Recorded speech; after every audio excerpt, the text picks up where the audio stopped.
Assalamu alaikum everyone. So you are watching your own YouTube channel ECSS. जैसा कि आप जानते हैं कि हम पाकिस्तान अफेयर्स का ऑलमोस्ट 70% जो कोर्स है वो कवर कर चुके हैं, ठीक है। अब जो टॉपिक्स रह गए हैं उनमें से एक बहुत इंपॉर्टेंट टॉपिक था न्यूक्लियर प्रोग्राम ऑफ पाकिस्तान, ठीक है। पाकिस्तान अफेयर्स का टॉपिक है। इसमें जो पाकिस्तान के न्यूक्लियर प्रोग्राम को चैलेंजेस हैं, पाकिस्तान का न्यूक्लियर प्रोग्राम कैसे स्टार्ट हुआ, सारा कुछ वो इसमें कवर करने वाला है, ठीक है। और जो आईआर का एक टॉपिक है वो भी न्यूक्लियर से रिलेटेड है, ठीक है। इसमें एनपीटी आ जाती है, न्यूक्लियर नॉन प्रोलिफरेशन ट्रीटी है, एनएसजी ग्रुप है, एमटीसीआर है, so on and so fourth, काफ़ी ज़्यादा चीज़ें हैं, ठीक है ना।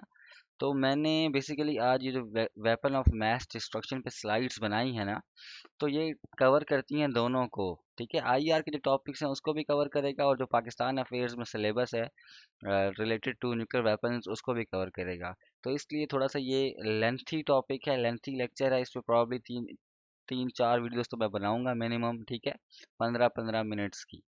तो टॉपिक सारे इंटरलिंक्ड हैं, ठीक है, इसीलिए मैंने ये सारा का सारा डेटा जो है कंपाइल करके एक स्लाइड में बना दिया है। तो आपने इन लेक्चर्स को मिस नहीं करना, स्किप नहीं करना, चीज़ों को देखना है। एक सीक्वेंस से चलोगे तो आपको हर चीज़ क्लियर हो जाएगी। मैं आपका उंगली पकड़ के आपको एंड तक लेके जाऊंगा, ठीक है। सो इससे पहले कि हम स्टार्ट करें, मेरा रिक्वेस्ट आपसे यही है कि वीडियो को लाइक करें, शेयर करें, और सपोर्ट करें मुझे। Thank you very much. तो स्टार्ट करते हैं। ये जो लेक्चर है बेसिकली हमारे पास ये वेपन ऑफ मैस डिस्ट्रक्शन पे है, ठीक है। तो आज के लेक्चर में हम पढ़ेंगे वेपन ऑफ मैस डिस्ट्रक्शन क्या होता है, इसकी टाइप्स क्या हैं। हम आज ये चीज़ें देखेंगे, ठीक है। उसके बाद अगर टाइम मिला तो हम जो मिज़ाइल हैं उनको बारे में पढ़ेंगे कि मिज़ाइल प्रोग्राम क्या है, ठीक है। फिर M T C R, missile technology control regime क्या चीज़ है, उसको भी पढ़ेंगे, ठीक है। नेक्स्ट लेक्चर में हम बात करेंगे कि भाई जो न्यूक्लियर वेपन्स हैं ये डेवलप कैसे हुई, कैसे बनी, न्यूक्लियर प्रोग्राम दुनिया में इनिशिएट कैसे हुआ, ठीक है। उसके बाद न्यूक्लियर डॉक्ट्राइन्स डिफरेंट कंट्रीज़ की क्या हैं। हम इसमें स्पेशली पाकिस्तान और इंडिया की पढ़ेंगे न्यूक्लियर डॉक्ट्राइन, जो कि बहुत इंपॉर्टेंट है हमारे लिए। सही है, हमें पता होना चाहिए इसका। देन एनपीटी क्या है, न्यूक्लियर नॉन प्रोलिफरेशन ट्रीटी, इसने कैसे दुनिया में जो न्यूक्लियर वेपन्स हैं उसने क्या इसने न्यूक्लियर वेपन्स को और बढ़ावा दिया है या कम करने में हेल्प की है, हम इसको देखेंगे। Then we can talk about the NSG group, nuclear supplier group बोलते हैं इसको, हम इसको भी डिस्कस करेंगे, ठीक है। इसके अलावा एक दो ट्रीटीज और भी हैं जैसे सीटीबीटी वगैरह, उसको भी हम पढ़ लेंगे एंड में, ठीक है। तो ये सारे हमारे बेसिकली आप कह सकते हो कि ना, ये एक ओवरव्यू है, एक एजेंडा है हमारे लेक्चर्स का। तो आज लेक्चर 1 स्टार्ट करते हैं। तो ये हम इसमें पढ़ रहे हैं आज basically weapon of mass destruction के वो क्या होते हैं। देखो, अगर आप आईआर के स्टूडेंट नहीं हो ना तो आप मोस्टली इस चीज़ को पढ़ोगे कि वेपन ऑफ मैस डिस्ट्रक्शन को लोग अक्सर इक्वेट कर देते हैं न्यूक्लियर वेपन्स के साथ। Now since you guys are studying IR तो आपको पता होना चाहिए कि there is a difference between nuclear weapons and weapon of mass destruction, ठीक है। Weapon of mass destruction basically एक अम्ब्रेला टर्म है। इसके अंदर डिफरेंट टर्म्स या डिफरेंट चीज़ें पाई जाती हैं। वेपन ऑफ मैस डिस्ट्रक्शन में आपके पास न्यूक्लियर वेपन्स हैं, बायोलॉजिकल वेपन्स हैं, रेडियोलॉजिकल वेपन्स हैं, और केमिकल वेपन्स भी आते हैं, ठीक है। तो ये चारों ही आपके पास वेपन ऑफ मैस डिस्ट्रक्शन होते हैं। अब आप इनको वेपन ऑफ मैस डिस्ट्रक्शन क्यों करते हो, कहते हो, उसकी वजह सिर्फ यही है कि इसकी वजह से जो तबाही है ना वो एक बहुत बड़े लेवल पे होती है, बहुत ज़्यादा डिस्ट्रक्शन होती है। जो कॉस्ट ऑफ ह्यूमन लाइफ है वो बहुत ज़्यादा है, ठीक है। इकोनॉमिक डिस्ट्रक्शन और बहुत चीज़ें हैं, तो इस वजह से इसको वेपन ऑफ मैस डिस्ट्रक्शन कहा जाता है, ठीक हो गया। और it is different from conventional weapons. जो कन्वेंशनल वेपन्स होती हैं, गन्स, टैंक्स, आर्टिलरी वगैरह, उससे ये डिफरेंट होते हैं। क्यों? अगेन द सेम थिंग कि भाई जो इसका अफेक्ट है, जिसका इम्पैक्ट है वो बहुत ज़्यादा है, ठीक है। तो ये आपका वेपन ऑफ मैस डिस्ट्रक्शन है। Now let's talk about the reason कि कंट्रीज़ क्यों डब्ल्यूएमडी बनाते हैं, ठीक है। कंट्रीज़ क्यों वेपन ऑफ मैस डिस्ट्रक्शन बनाते हैं। तो ये डिफरेंट मैंने हेडिंग्स दी हैं, ये आप पेपर में हेडिंग्स दोगे, इनको एक्सप्लेन आप फिर खुद करोगे, ठीक है। पॉइंट नंबर 1, डेटरेंस, के अपने एडवर्सरी को डिटर करने के लिए, ठीक है। जैसे जब इंडिया ने न्यूक्लियर वेपन्स बना लिए, ठीक है, ने अपने न्यूक्लियर वेपन टेस्ट कर लिए, तो इंडिया क्या हो गया था, काफ़ी एग्रेसिव हो गया था पाकिस्तान को लेके। और हमें पता है इन्हीं शुरू से ही कि इंडिया बहुत एग्रेसिव रहा है, हॉस्टाइल रहा है पाकिस्तान को लेकर, ठीक है। तो पाकिस्तान ने क्या किया, पाकिस्तान ने इंडिया को डिटर करने के लिए, पाकिस्तान ने इंडिया के इस एग्रेशन को रोकने के लिए, इसको चेक रखने के लिए, पाकिस्तान ने वेपन्स ऑफ मैस डिस्ट्रक्शन या फिर पाकिस्तान ने न्यूक्लियर वेपन्स डेवलप किए। ठीक है, तो इस तरह से आप डिटर करते हो अपने एडवर्सरी को। ठीक है, अपने एडवर्सरी को। जैसे रशिया ने जो न्यूक्लियर वेपन्स बनाए, रशिया तो नहीं, रदर यूएसएसआर ने जो न्यूक्लियर वेपन्स बनाए, वो क्यों, ताकि वो यूएसए को डिटर कर सके।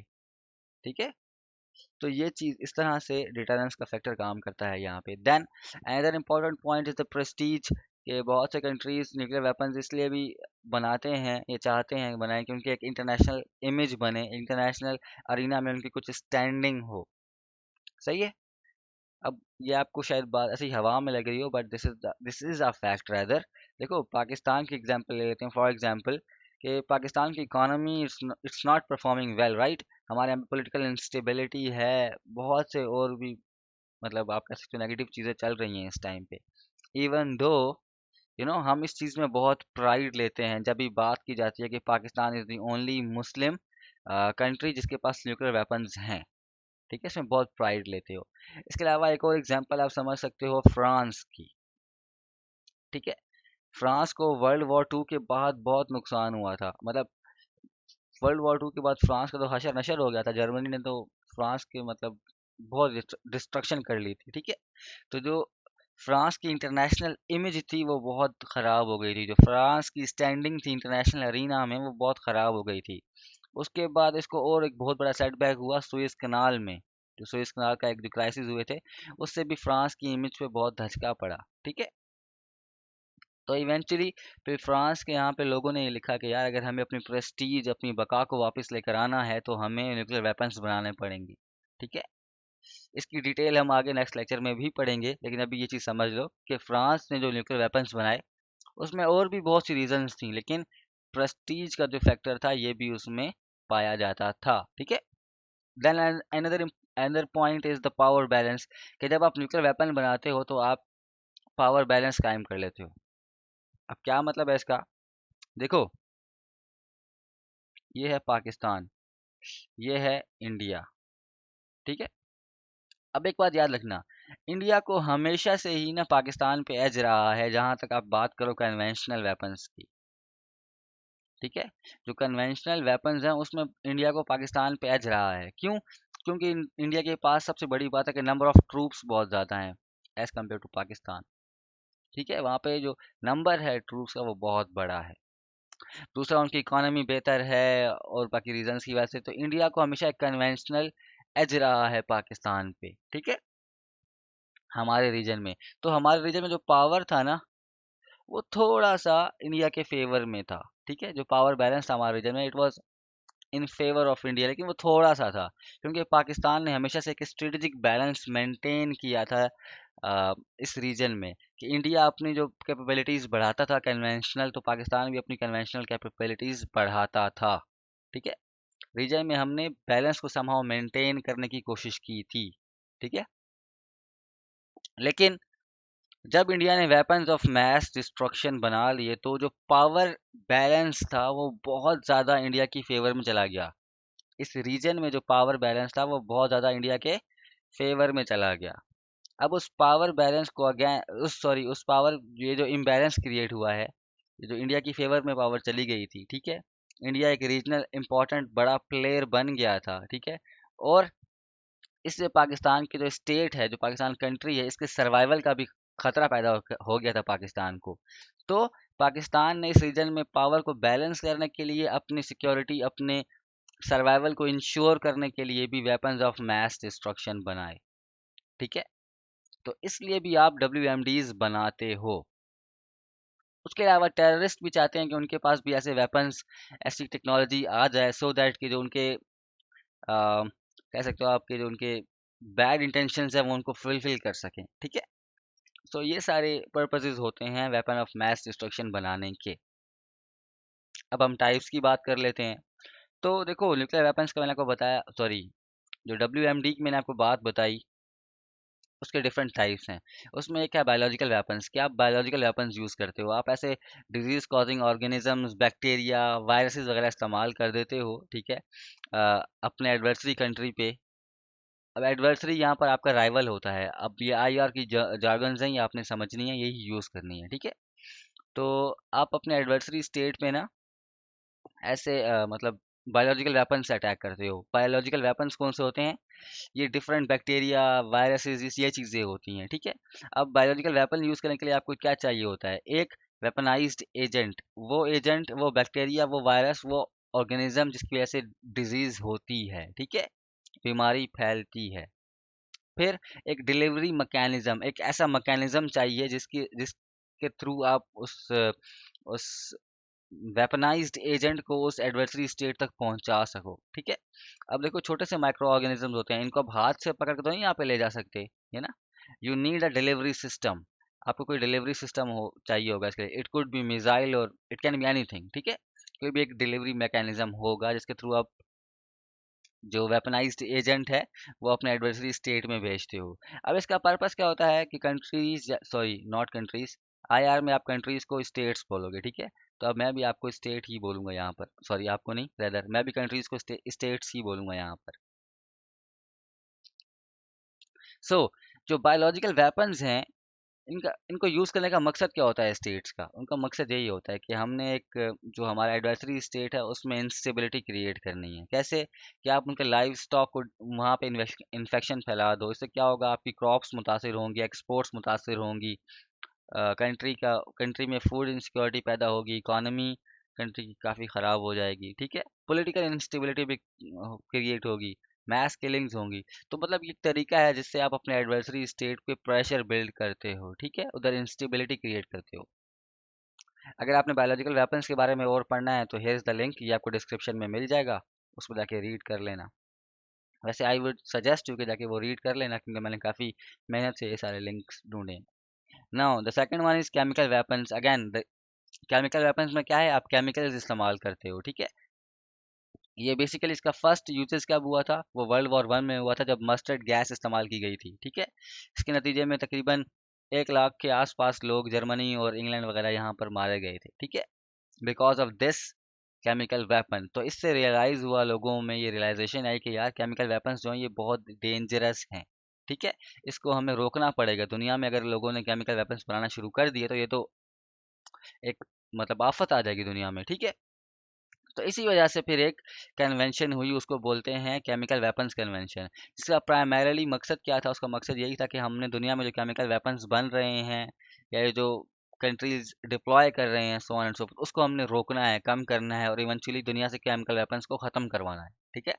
ये था केमिकल वेपन्स कन्वेंशन का मेन ऑब्जेक्टिव। और इसको इम्प्लीमेंट करवाने के लिए बेसिकली ये बनाया गया था OPCW, organisation for the prohibition of chemical weapons.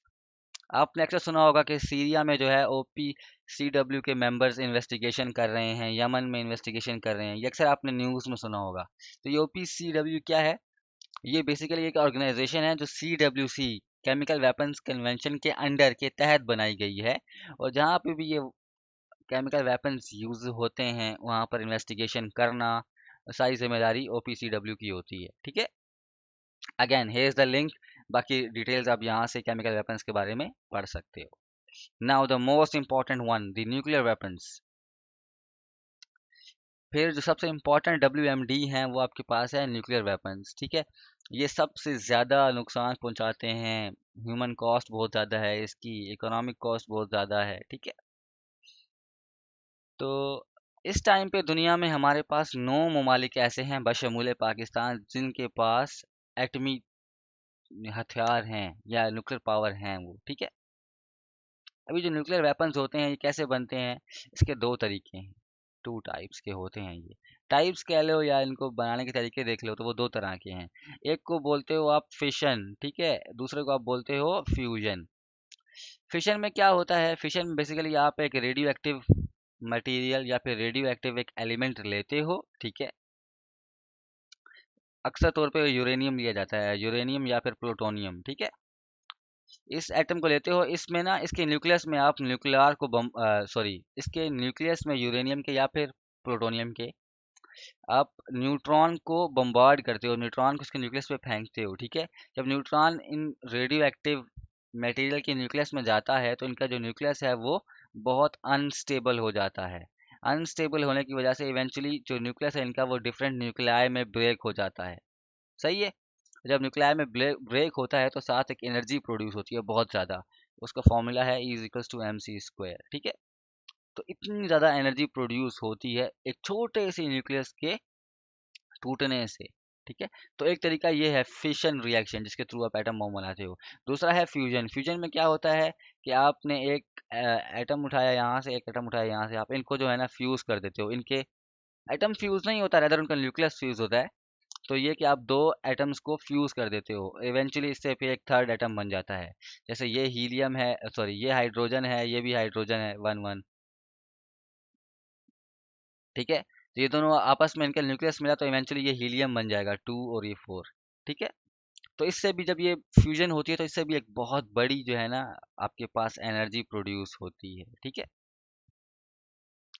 सो ये आपके पास दो तरीके हैं जिससे आप एटॉमिक बॉम्ब को बनाते हो, fission reaction and fusion reaction. Now यहाँ पे मैंने लिखी है एक चीज़ कि फिशन फॉर फ्यूजन।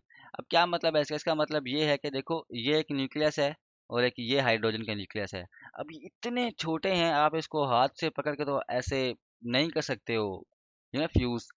ना ही आप इतनी हीट दे सकते हो ऐसे कि आग लगाओ इसको कि दो आपस में ये फ्यूज हो जाएं। ये काफ़ी इम्पॉसिबल है, ठीक है।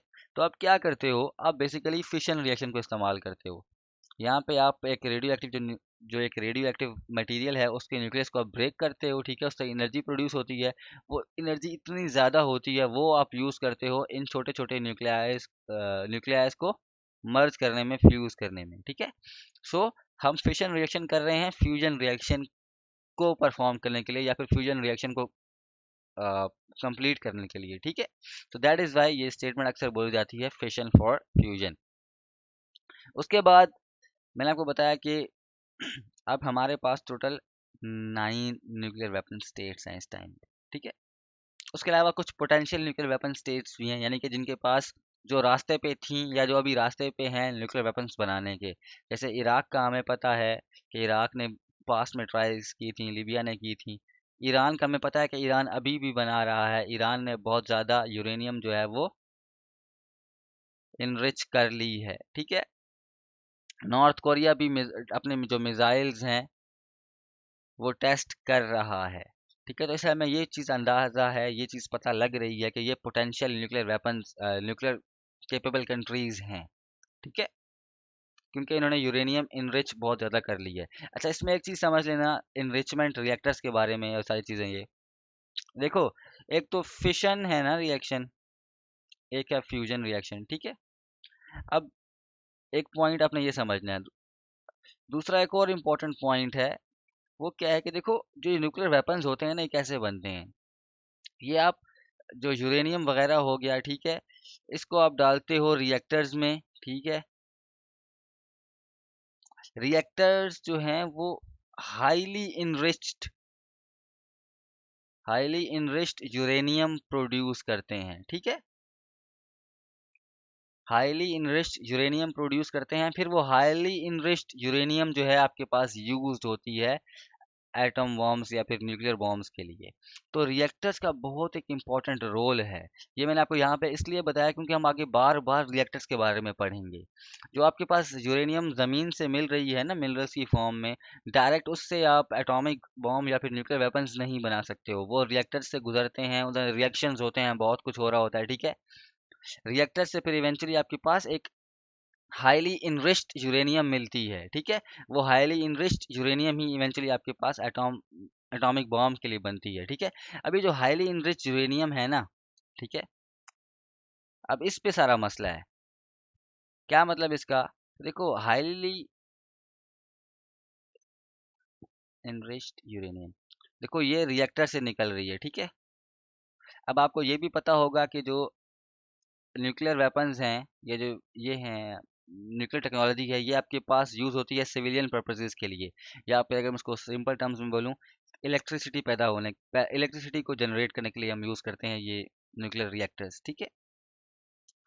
अब आप ये यूज़ कर रहे हो न्यूक्लियर रिएक्टर्स, ठीक है, उससे यूरेनियम जो है वो प्रोड्यूस हुई जा रही है, जो कि एक हाईली इनरिच यूरेनियम है, हाईली रिफाइंड यूरेनियम है। सही है। अभी जो हाईली रिफाइंड यूरेनियम होती है ना, ये आपके पास आगे यूज हो रही है वेपन्स ऑफ मैस डिस्ट्रक्शन में, ठीक है। अब इस यूरेनियम पे ना लगाते हैं आप थ्रेशोल्ड।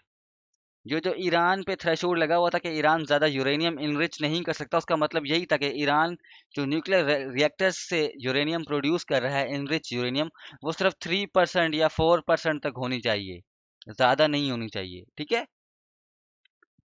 सो ये मैं आपको बताना चाह रहा था बात कि यहाँ पर जो ये हाईली इनरिच्ड यूरेनियम है ना, इसका मास बहुत मैटर करता है कि कितनी हाईली इनरिच्ड होनी चाहिए, कितनी आप अलाउ कर सकते हो किसी कंट्री को कि वो सिविलियन पर्पसेस के लिए इस्तेमाल करे। क्योंकि अगर उसने वो थ्रेशोल्ड ब्रीच किया तो उसका मतलब है वो हाईली इनरिच्ड यूरेनियम को एक्युमुलेट कर रहा है, जमा करता जा रहा है, और इवेंचुअली वो फिर इसको यूज करेगा न्यूक्लियर वेपन्स के लिए, ठीक है। तो इसलिए ये सारे कंट्रीज हैं, north Korea, Iraq, Iran, Libya, ये सारे सब क्रिटिकल से क्रिटिकल मैस तक पहुंच गए थे। यानी कि इन्होंने यूरेनियम इतना इनरिच्ड यूरेनियम इन्होंने इतना, आप कह लो कि प्रोड्यूस कर लिया था कि जितना सिविलियन पर्पसेस के लिए चाहिए था उससे बहुत ज़्यादा उनके पास आ गया था। Critical mess uranium, highly enriched uranium का इनके पास आ गया था, जिससे ये इजीली न्यूक्लियर वेपन्स को डेवलप कर सकते हैं, ठीक है। तो सब क्रिटिकल वो थ्रेशोल्ड है जिससे नीचे नीचे मैस होगा यूरेनियम का, हाईली इनरिच्ड यूरेनियम का, तो कोई बड़ी बात नहीं है। लेकिन अगर आप उसको ब्रीच करोगे तो इसका मतलब है कि आप मैस क्रिटिकल लेवल पे आगे हो, जहाँ पे आप हाईली इनरिच्ड यूरेनियम को यूज कर सकते हो फॉर न्यूक्लियर पर्पसेस, ठीक है। सो ये आपके पास दो तीन कॉन्सेप्ट थे जो मुझे आपको बताने थे, ठीक हो गया। फिर आप न्यूक्लियर वेपन्स जब यूज करते हो तो इससे क्या होता है, मैस डिस्ट्रक्शन होती है, डेथ्स होती हैं लोगों की, ठीक है। इसके बाद न्यूक्लियर विंटर आ सकता है। अब न्यूक्लियर विंटर क्या है, दिस इज योर असाइनमेंट। आपने ये पढ़ना है कि न्यूक्लियर विंटर क्या चीज़ है। देखो, आई थिंक बीबीसी की रिपोर्ट थी या न्यूयॉर्क टाइम्स की थी, मुझे एग्जैक्टली याद नहीं है, एक छोटी सी डॉक्यूमेंट्री है कि what would happen if Pakistan and India fought a nuclear war. इस तरह करके कुछ टाइटल है उसका, कि क्या होगा अगर पाकिस्तान और इंडिया एक न्यूक्लियर जंग लड़ें आपस में, समथिंग लाइक दैट, ठीक है। यूट्यूब पे अवेलेबल है, आपको फेसबुक हर जगह पे वो वीडियो मिल जाएगी। तो आपने वो देखना है। वो वीडियो आई थिंक 5 मिनट की है, तो उससे आपको अंदाजा होगा कि अगर पाकिस्तान और इंडिया की एक एटमी जंग होती है तो उसका क्या इम्पैक्ट होगा, पूरी दुनिया पे उसका इम्पैक्ट होगा, ठीक है। उसी में आपको कॉन्सेप्ट समझ आएगा न्यूक्लियर विंटर का। अभी के लिए इतना समझ लो कि देखो, जब एटॉम बम गिरेगा, ठीक है, तो क्या होगा, जो एटमॉस्फेयर है पाकिस्तान और इंडिया के अराउंड, उसमें क्या होगा, आपके पास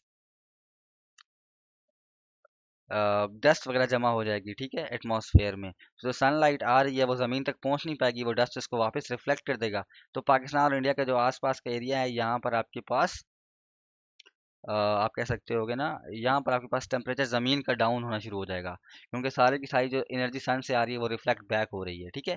जब ज़मीन पर एनर्जी नहीं पहुंचेगी, टेम्परेचर ठंडा होना शुरू हो जाएगा, तो इससे क्या होगा, आपके एग्रीकल्चर को नुकसान होगा, ठीक है।